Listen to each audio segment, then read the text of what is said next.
Yes, well, hello to you, of course, and all your listeners on this rainy day. Yeah. It's a rainy day, but it's needed because we all remember what we went through last summer with all those wildfires, in particular in my region, at the Conception Bay North Shore, what they went through. So this rain is welcome today, and of course for the people in Labrador who have been obviously on the edge of their seats battling wildfires for quite some time. So it is good to see this. Yeah, our memories can be short. The crunching of the grass underneath my feet last summer, it was something I'd never really, just dry as all, But anyway, yes, point made. Go for it. It is, yeah, absolutely. So on that note, I wanted to call today and to pay tribute to for the late firefighter in my district, Newman Parsons. He just died suddenly just this past last week.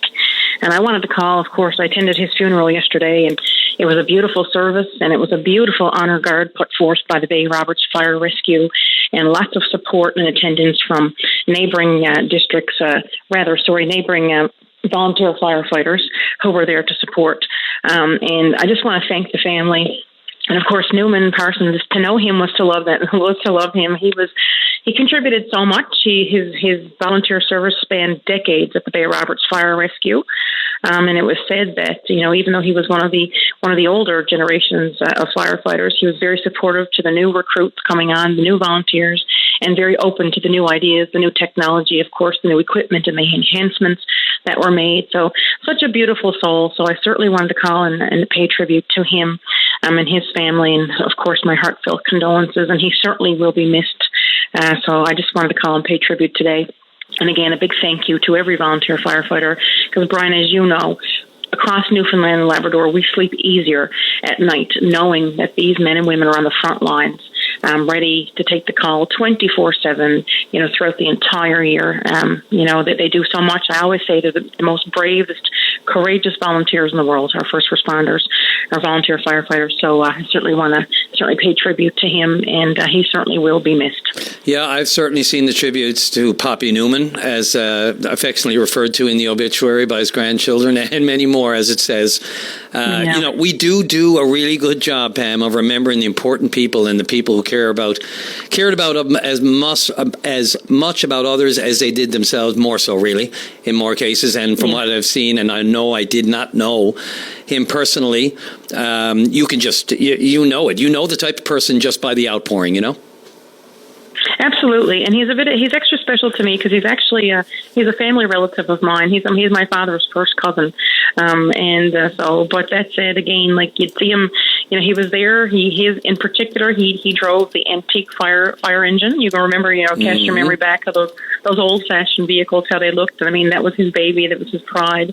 But again, like I must say, like all of our volunteer firefighters, I mean, it takes a special person to do this work, to make this commitment, to be ready to leave their family all hours in the day and the night, on holidays, whenever that call comes in, when people are in distress. And of course, when there's accidents attending. And I must say, in Conception Bay North region, all of our detachments, they come together as one large team. If there's an accident on the Veterans Memorial, we saw the outpouring of support from departments across Newfoundland and Labrador who came, to the aid of the people of the North Shore. They all come together as one, and I can't say enough about them. I think, I have such admiration for them, and many people of the community, I must say, the entire community supports our volunteer firefighters, and rightfully so. I mean, they're there to protect us, our residents, our properties, our communities, and I must say there's a lot of love for our volunteer firefighters. So he's very special. But on that note, too, I certainly want to extend, an unofficial invitation to everybody to make that excursion around the bay, to come visit us in Harbour Grace, Port of Grey. There's lots of great things happening throughout the summertime, of course. Every department has every community has their festival ongoing.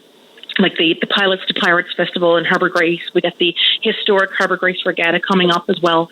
In a couple of weeks out in Harbour Grace, and the historic airstrip is out there. The museum, Port of Grey will have their events happening. Bay Roberts has its Klondike Days. You've got the Lassie Days coming up in Spaniards Bay. Upper Island Cove has celebrations. So there's always so much to do. And as you know, we have the beautiful landscapes across our entire province here in communities throughout Newfoundland and Labrador. So certainly a warm welcome to everybody to come out and visit us. There's lots to see and do. And of course, our people are our best resource, as you know, Brian. I do, and so are some of your statues. Amelia's back there waiting to visit and to greet all of those people. I imagine she's been that statue replacement has been quite the attraction this summer. It has indeed, and it always was. And people like to come, and right there you've got the plane, you've got the Kyle, all in the same area, the same vicinity there in Harbour Grace. And as you and I talked about before, the historic structures, some of which obviously, unfortunately, are no longer present. They've been torn down. But again, the call is out there for volunteers. As you know, volunteers make the world go round, and it's volunteers ultimately that preserve these heritage properties, these structures, and we can't thank them enough for what they do. But yes, the Amelia Earhart, it certainly is something to see, and every time you drive by there's never fails, no matter what time of year, there's always people there having a photo and getting to see that statue up close. And Pam, you mentioned the Kyle. I've got a minute here before we go to break, but I just wanted to mention, that's been a part of my trips in my life over 40, 50 years, driving down there as a kid with my parents and family, and even to this day, never changed the look of it. What's going on with that right now? Are there efforts to make it a little bit more presentable, shall we say? Well, as we know, when we had the Cabot anniversary, I think that was the last time that there has been some, I guess, painting or touch-up on the Kyle. But I certainly have inquired to different departments about it, and volunteers in the town have inquired about, putting some money into the Kyle. But what I've been told is that currently it's a very unsafe, unstable structure. And people are encouraged, even if they're out in the harbour in a boat, not to get too close to it.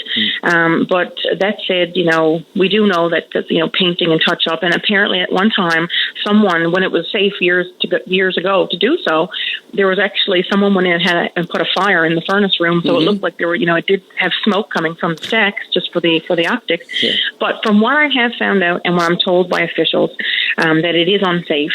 And people are encouraged not to get close to it at all at this time. So, but that said, it is an icon. It's a landmark. It's been there for decades and decades before my time. Yep. And you know what? It still remains that that intriguing ghost ship, if you will, in the Harbour Grace Harbour. And even though I live in Harbour Grace Portagrave, but every time I drive past there, I always glance over, and it always catches my eye. Who doesn't? And so do tourists. Look, it's not an insignificant vessel. It did yeoman's work during the First and Second World Wars.